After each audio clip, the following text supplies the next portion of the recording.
Últimas notícias do cosmos. A astronomia à velocidade do som.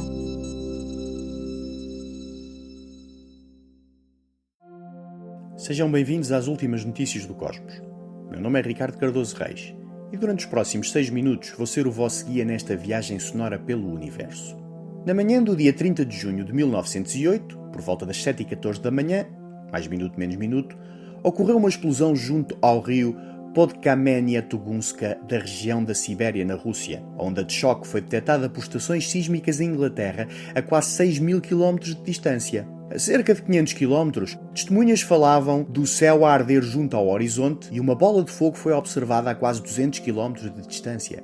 Mais perto do local de impacto, testemunhas descreveram uma bola de fogo no céu, brilhante como um segundo sol, e um ruído como um estouro, seguido do chão a tremer. A explosão foi tão potente que a 60 km, na localidade de Vanavara, a mais próxima da explosão, uma testemunha contou que a onda de choque o derrubou quando estava sentado no seu alpendre. A mesma testemunha descreve ainda que sentiu um calor tão intenso que parecia que a sua camisa estava a arder. Felizmente, tudo isto ocorreu numa zona remota da Sibéria. Durante vários dias depois da explosão, nuvens noctilucentes, ou nuvens que brilham durante a noite, podiam ver-se nos céus da região. Há relatos que dizem que era possível ler à luz das nuvens. A primeira explicação apontava para a erupção de um vulcão.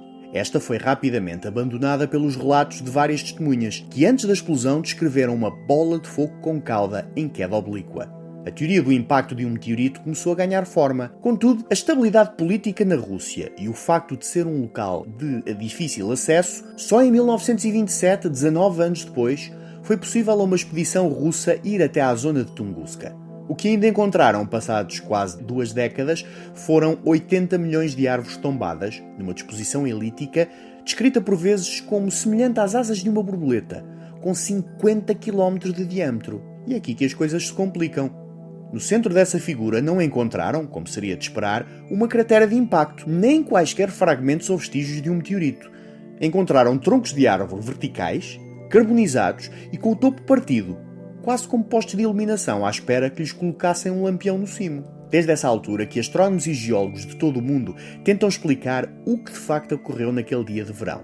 Ao longo dos anos, várias explicações foram apresentadas, das mais óbvias às mais exóticas, como naves alienígenas, um mini buraco negro ou até uma partícula de antimatéria. Mas a teoria mais aceite é um pouco mais normal. Apesar de ser considerado um impacto, é possível que o objeto avistado em Tunguska tenha explodido a cerca de 5 a 10 km de altitude, provocando uma bola de fogo e uma onda de choque. O calor intenso da explosão teria carbonizado as árvores, mas a onda de choque logo de seguida teria apagado os fogos, razão pela qual não se encontraram provas de um grande incêndio. A falta de vestígios de um meteoro no local levou alguns investigadores a pensar que se trataria de um pedaço de um cometa, com o gelo a vaporizar por completo no momento da explosão. No entanto, também é possível ter-se tratado de um meteoro rochoso reduzido a pó pela enorme quantidade de energia libertada pela explosão, calculada entre 3 e 15 megatoneladas de TNT, ou seja, entre 200 e 1000 vezes mais energia do que a bomba atómica Little Boy usada em Hiroshima. Nos anos 90 foram encontrados micropartículas nas árvores do local cuja composição é consistente com meteoros rochosos, partículas estas raramente encontradas em cometas. Se for esse o caso, este teria entre 50 e 80 metros de diâmetro e terá entrado na nossa atmosfera claramente em excesso de velocidade, cerca de 55.000 km por hora. Esta hipótese ganhou ainda mais força em fevereiro de 2013, quando um meteoro rochoso com cerca de 20 metros foi observado a entrar na atmosfera perto da cidade russa de Chelyabinsk. Este meteoro explodiu a cerca de 30 km de altitude, provocando uma onda de choque que estilhaçou janelas e até levantou telhados a várias dezenas de quilómetros. Este evento, largamente filmado e seguido, tem vários pontos em comuns com o evento de 1908 e permitiu aos astrónomos refinar os modelos e as simulações sobre o que terá de facto acontecido em Tunguska. Mas em ciência, nem sempre o modelo mais aceito está correto. E por isso, por vezes, voltamos a testar e retestar o conhecimento mais aceite, para ver se confirmamos o que sabíamos ou se encontramos uma explicação melhor para os dados. Foi o que fez uma equipa de investigadores russos liderados por Danil Krenikov, da Universidade Federal Siberiana. Num trabalho publicado recentemente na revista científica Monthly Notices of the Royal Astronomical Society, eles apresentam vários modelos, não de impactos, mas de uma passagem a arrasar de um meteoro pela nossa atmosfera.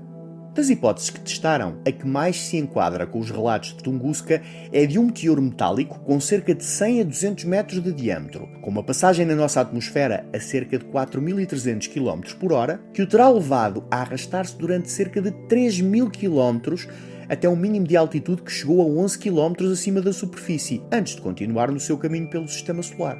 Os investigadores notam, no entanto, que este modelo, apesar de prever vários dos fenómenos ópticos relatados no evento de Tunguska, precisa ainda de mais trabalho. É que, não descartando a hipótese da formação de uma onda de choque, o modelo criado pela equipa não é capaz de prever se esta se formava ou não. Resta-lhes, por isso, continuar o seu trabalho para tentar refinar o modelo. Por isso, pelo menos para já, a hipótese da explosão de um meteoro rochoso continua a ser a melhor explicação possível para o evento de Tunguska. Últimas Notícias do Cosmos é um podcast produzido pelo Planetário do Porto Centro Ciência Viva e pelo Instituto de Astrofísica e Ciências do Espaço.